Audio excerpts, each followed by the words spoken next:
सुप्रभात बच्चों, ऑनलाइन कक्षा में आप सभी का स्वागत है। आज हम पढ़ेंगे रिपोर्ट। हिंदी में उसको प्रतिवेदन भी कहते हैं, है ना। तो उसको आज हम देखते हैं। प्रतिवेदन को अंग्रेजी में रिपोर्ट या रिपोर्टिंग कहते हैं। इसका उद्देश्य संबंधित व्यक्तियों को संस्था के कार्य, परिणाम, जांच या प्रगति की सही सही तथा पूरी जानकारी देना होता है ना। तो हम इसको परिभाषित करेंगे तो किस ढंग से लिखेंगे। किसी योजना, परियोजना या कार्य के नियोजन एवं कार्यान्वयन के नियोजन के पश्चात उसके ब्यौरे, विवरण, है ना, के प्रस्तुतिकरण को प्रतिवेदन या रिपोर्ट कहते हैं। अब इसमें क्या क्या हो सकता है, मतलब कैसी हो जैसे कि किसी संस्था, सभा, दल, विभाग या विशेष आयोजन की तथ्यात्मक जानकारी। आजकल यह रेडियो, टीवी एवं समाचार की विशिष्ट विधा है ना। जिस प्रकार से कहानी, नाटक, उपन्यास, है ना, ये हमारे साहित्य के जो विधा है, उसी प्रकार ये आजकल ये रेडियो, टीवी और अखबार में ये भी एक विधा के रूप में अलग से उसको छापा जाता है या बताया जाता है या सुनाया जाता है ना। अब प्रतिवेदन के गुण देखते हैं, क्या क्या गुण हैं। प्रतिवेदन के गुण, पहला है प्रतिवेदन स्पष्ट एवं पूर्ण होनी चाहिए। ठीक है, प्रतिवेदन स्पष्ट एवं पूर्ण होनी चाहिए। उसकी भाषा न तो, दूसरा देखेंगे, उसकी भाषा न तो अलंकारिक हो और ना ही मुहावरेदार हो। मतलब इसमें हम रिपोर्ट में हम अलंकार और मुहावरे वगैरह का प्रयोग नहीं करेंगे। इसमें तथ्यों की सूचना होनी चाहिए, है ना। किसी भी वाक्य का अन्य अर्थ नहीं होना चाहिए। डबल मीनिंग वाला जो वाक्य कभी कभी रहता है तो वो नहीं होना चाहिए, इसमें प्रयोग नहीं करना चाहिए। तीसरा हम देखते हैं, प्रथम पुरुष का प्रयोग नहीं होना चाहिए। मतलब मैं या हम, इस प्रकार से नहीं लिखना चाहिए, है ना। प्रथम पुरुष का प्रयोग नहीं करना चाहिए का मतलब, प्रथम पुरुष मतलब आप लोग व्याकरण पढ़े होंगे, है ना। प्रथम पुरुष मतलब मैं और हम, है ना। दूसरा में तुम या आप, और तृतीय पुरुष या अन्य पुरुष में वह, वे, उनके, ये सब जो है वो जो थर्ड पर्सन जो बोलते हैं अंग्रेजी में, है ना। तो यहाँ पर फर्स्ट पर्सन का यूज नहीं करना है, प्रयोग नहीं करना है। चलिए, सभी तथ्य सभी तथ्य सत्य, प्रामाणिक एवं विश्वसनीय होने चाहिए, है ना। मतलब जितनी भी जो भी बातें हैं वो सत्य और प्रामाणिक और विश्वसनीय होने चाहिए। केवल, अगला देखते हैं, केवल महत्वपूर्ण तथ्यों का समावेश हो। समावेश मतलब उसमें सम्मिलित करना चाहिए, समाया हुआ होना चाहिए, है ना। और संक्षिप्तता हो। संक्षिप्तता मतलब छोट शॉर्ट, है ना, शॉर्ट करके उसको बताना चाहिए। आगे देखते हैं, रिपोर्ट का एक उचित शीर्षक आवश्यक है। ठीक है, रिपोर्ट का एक शीर्षक देना भी आवश्यक है। विषय लंबा होने पर उसे अनुच्छेदों में विभक्त कर देना चाहिए। अगर किसी का हम रिपोर्ट तैयार कर रहे हैं तो बहुत ज़्यादा लंबा होने से उसको बांट देना चाहिए। विभाग, अलग अलग विषय में उसको बांट देना चाहिए, अलग अलग विभक्त कर देना चाहिए, उसी को अनुच्छेद में विभक्त कर देना चाहिए करके बोल रहे हैं। प्रतिवेदन के अंत में प्रतिवेदक या सभा, दल, संस्था के अध्यक्ष को हस्ताक्षर कराना चाहिए। प्रतिवेदन के अंत में, प्रतिवेदन के अंत में प्रतिवेदक, प्रतिवेदक कौन है, जो लिखने वाला या तैयार करने वाला है वो है प्रतिवेदक। तथा या सभा, दल या संस्था, अगर कोई समिति गठित की गई है, बनाई संस्था है ना, तो उसके सभा का दल है, उसके संख्या के अध्यक्ष को हस्ताक्षर होने चाहिए। अगला देखते हैं, प्रतिवेदन के प्रकार देखते हैं। चलिए, अब इसके प्रकार में सभा, गोष्ठी या किसी सम्मेलन का प्रतिवेदन। दूसरा, संस्था। अब संस्था में विद्यालय, सामाजिक, धार्मिक आदि का जो वार्षिक मासिक प्रतिवेदन, मतलब साल भर में हम हमारे विद्यालय के जैसे हम देखेंगे, उसका प्रतिवेदन तैयार करेंगे तो हमारे इस साल भर में हम क्या क्या किए हैं, क्या क्या हुआ है, किस ढंग से किए हैं, तो कौन कौन क्या क्या प्रोग्राम हुआ है, कार्यक्रम हुआ है, तो उसमें कौन कौन अतिथि आए थे, उनमें मुख्य कौन सी बातें हुई थी, इस तरह के जो विवरण हम लिखेंगे, है ना, तो इस प्रकार से हो जाएगा। या फिर हम यहाँ पर सभा गोष्ठी या सम्मेलन लिखा पहला नंबर में, है ना, उसमें हम हमारे वार्षिक उत्सव हुआ है तो उसका हम प्रतिवेदन तैयार कर सकते हैं, है ना। अगला देखते हैं व्यवसायिक प्रगति या स्थिति का प्रतिवेदन। व्यवसाय उसकी जो प्रगति है व्यवसायिक, है ना, उसकी प्रगति और स्थिति का प्रतिवेदन तैयार कर सकते हैं। जांच समिति द्वारा प्रतिवेदन, है ना, जांच समिति का प्रतिवेदन, या फिर जहाँ कहीं पर कुछ घटना घटित हो गई, है ना, तो उसका हम प्रतिवेदन बना सकते हैं, है ना। कहीं पर कुछ भी घटित हो गई, जैसे घोटाला हो जाता है या अन्य कुछ घटना घटित हो जाती है, तो उसके लिए प्रतिवेदन तैयार कर सकते हैं। आगे देखते हैं विशेष रिपोर्ट। विशेष रिपोर्ट किसी विषय पर गहरी छानबीन, विश्लेषण और व्याख्या के आधार पर बनने वाली रिपोर्ट को विशेष रिपोर्ट कहते हैं। इन्हें तैयार करने के लिए किसी घटना, समस्या या मुद्दा की गहरी छानबीन की जाती है ना, उससे संबंधित तथ्यों को एकत्रित किया जाता है। तथ्यों के विश्लेषण से उसके नतीजे, प्रभाव एवं कारणों को स्पष्ट किया जाता है। ठीक है, मतलब जितना विवरण है ना, वो तथ्य बताने के साथ साथ उसको विश्लेषण करते हैं और उसके नतीजा क्या हुआ वो भी बताते हैं, और उसका प्रभाव क्या पड़ेगा, है ना, और वो ये जो घटना घटित हुई उसका कारण क्या है वो भी पूरा बताते हैं। विशेष रिपोर्ट के प्रकार देखते हैं, कौन कौन से उसके प्रकार हैं। खोजी रिपोर्ट, इसमें रिपोर्टर मौलिक शोध एवं छानबीन के जरिए ऐसी सूचनाएं या तथ्य सामने लाता है जो सार्वजनिक तौर पर पहले उपलब्ध नहीं थी, जैसे भ्रष्टाचार, अनियमितताएं एवं गड़बड़ियों को उजागर करने वाली रिपोर्ट। दूसरा है इन डेप्टा रिपोर्ट।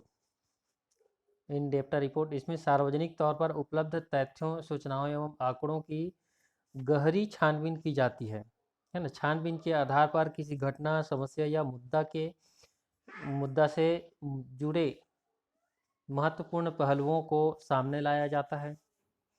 अगला देखते हैं तीसरा नंबर विश्लेषणात्मक रिपोर्ट। इसमें किसी घटना या समस्या से जुड़े तथ्यों के विश्लेषण और संख्या पर जोर दिया जाता है। चौथा है विवरणात्मक रिपोर्ट। इसमें किसी घटना या समस्या के विस्तृत और बारीक विवरण को प्रस्तुत किया जाता है। आइए विशेष रिपोर्ट की लेखन शैली देखते हैं। इसे उल्टा पिरामिड शैली में लिखा जाता है। विशेष रिपोर्ट की जो लेखन शैली है उसको इसे उल्टा पिरामिड शैली में लिखा जाता है। कभी कभी फीचर शैली का भी प्रयोग करते हैं। ये प्रतिवेदन समाचार से बड़े होते हैं। यदि रिपोर्ट बड़ी हो तो उसे श्रृंखलाबद्ध करके कई दिनों तक किस्तों में छापा जाता है। अगर कोई रिपोर्ट है वो बहुत लंबी है, बड़ी है ना, तो उसको श्रृंखलाबद्ध मतलब क्रमबद्ध उसको एक के बाद एक क्रमवार करके उसको कई दिनों तक किस्तों में मतलब थोड़ा थोड़ा करके उसको छापा जाता है। प्रतिवेदन लिखने की विधि। अब प्रतिवेदन लिखने की विधि क्या है वो देखते हैं। प्रतिवेदन लिखने के पहले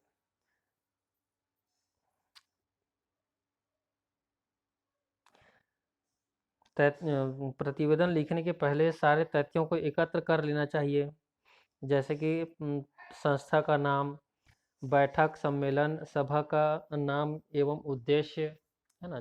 कोई भी बैठक या सम्मेलन हो रहा है या सभा हो रहा है तो उसका जो सम्मेलन का नाम क्या है ना, उसका उद्देश्य क्या है, ये सभी बातें। फिर आयोजन स्थल का नाम, कहाँ पर वो कार्यक्रम हो रहा है, आयोजन हो रहा है, और आयोजन के दिनांक एवं समय की सूचना। ठीक है, उस जो कार्यक्रम हुआ है या कोई आयोजन हुआ है उसका दिनांक और उस समय की सूचना। कार्यक्रम में उपस्थित लोगों की जानकारी, जो कार्यक्रम हुआ है उसमें कौन कौन सी कौन कौन उपलब्ध है ये चीज़ें। उसके अध्यक्ष, मंच संचालन कौन कर रहा था, वक्ता, भाषण कौन दे रहा था, है ना, सुझाव देने वाले, आमंत्रित अतिथि और प्रतिभागी, मतलब सभी चीज़ों का उसमें उल्लेख होना चाहिए। गतिविधि की जानकारी, जैसे भाषण के मुख्य बिंदु या सुझाव की जानकारी क्या क्या है ना। निर्णयों की जानकारी, उसमें क्या निर्णय लिया गया, कोई बात है उसमें, कोई सभा समिति या सम्मेलन हुआ है उसमें। फिर कोई प्रतियोगिता या कलात्मक प्रस्तुति का उल्लेख। ठीक है, कोई प्रतियोगिता हुई है या कुछ इस प्रकार के कला का प्रस्तुति किया गया है या कलात्मक प्रस्तुति किया गया है, उसका उल्लेख। फिर प्रतियोगिता के परिणाम की जानकारी।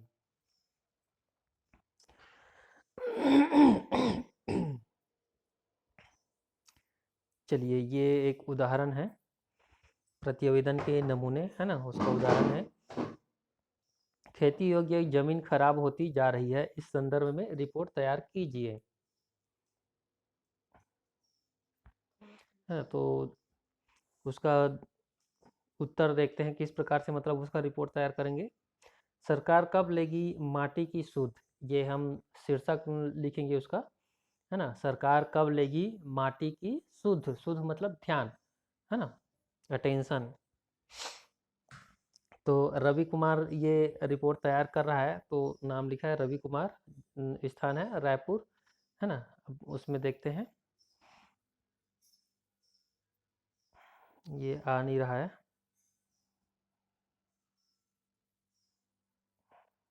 चलिए, तो ये आप ऊपर ये देख लीजिए, सरकार कब लेगी माटी की सूद, उसके बाद ये व्यक्ति का नाम जो रिपोर्ट दे रहा है उसका नाम है, फिर उस स्थान का नाम, है ना। उसके बाद इसको हम ऐसे करके देख सकते हैं, ये पूरा आ गया। तो इसमें एक उदाहरण के रूप में देख लीजिए, खेती योग्य जमीन के लगातार घटते रकबे, जो क्षेत्र है ना, उसके खाद्य सुरक्षा को लेकर नई चुनौतियां सामने आ रही है। साथ ही केंद्र की तमाम योजनाओं की सुस्त रफ्तार, मतलब बहुत, उसकी जो तमाम योजना है सरकार की, है ना, बहुत ही सुस्त है ना, और लापरवाही के कारण बंजर भूमि विकसित करके खेती उसे खेती योग्य बनाने की मुहिम परवान नहीं चढ़ पा रहा है, मतलब ठीक ढंग से वो कार्य नहीं कर पा रहा है ना। वो जो अभियान चलाया जा रहा है वो ठीक से कार्य रूप में परिणित नहीं हो पा रही है। ग्रामीण विकास मंत्रालय की संसदीय स्थायी समिति की रिपोर्ट में साफ कहा गया है कि यदि देश में खाद्य सुरक्षा का लक्ष्य प्राप्त करना है तो सूखाग्रस्त और खराब भूमि को विकसित करने का कार्य तेजी से करना होगा। समिति ने समिति ने बीते 3 वर्षों में बड़ी बड़ी योजनाओं के नाम पर हजारों करोड़ों रुपए खर्च करने के बावजूद देश में करीब 5.53 करोड़ हेक्टेयर, हेक्टेयर, 1 हेक्टेयर लगभग 2.5 एकड़ के आसपास होता है ना। तो इतना हेक्टेयर भूमि खराब बने रहने पर नाराजगी जताई है। योजनाओं की बदहाली को बयान करते हुए रिपोर्ट में बताया गया है कि एकीकृत बंजर भूमि विकास कार्यक्रम, सूखा संभावित क्षेत्र कार्यक्रम, मरुभूमि विकास कार्यक्रम व अन्य योजनाओं के लिए केंद्र 2007 से 2012 तक के लिए 17,205 करोड़ रुपए का इंतजाम किया, मतलब इतना खर्च किया है ना। इस क्रम में 30 अक्टूबर इस क्रम में 30 अक्टूबर 2009 को कुल आवंटित राशि का 30% ही खर्च हो पाया, है ना। 30% ही खर्च हो पाया 2009 तक, है ना। समिति ने इस बात पर भी आपत्ति जताई कि देश में भूमि स्रोत के लिए सातवीं योजना से अब तक करीब 12,000 करोड़ रुपए खर्च होने के बावजूद इसका आकलन नहीं किया गया कि इस राशि से कृषि और रोजगार में कितना रिटर्न मिला, मतलब वापस हमको उसमें कितना लाभ हुआ, है ना। कृषि और जो रोजगार है उसमें हमको कितना लाभ हुआ, रिटर्न मिला, है ना। हालांकि समिति को तमाम रिपोर्टों के हवाले से बताया गया है कि समिति को बताया गया है, जितना भी जो भी रिपोर्ट, तमाम रिपोर्ट है उसके हिसाब से बताया गया है कि वाटर शेड प्रोग्राम जैसी योजनाओं के अध्ययन के मुताबिक ग्रामीण आय में 58% और कृषि क्षेत्र में 35% आय बढ़ी है ना। तो ये एक उदाहरण हो गया रिपोर्ट का, है ना, जिसका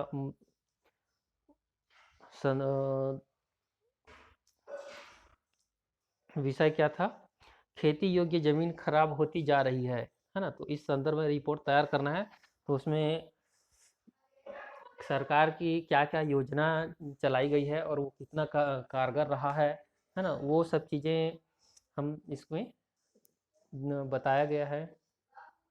चलिए, तो इस प्रकार से ये रिपोर्ट हो गया पूरा।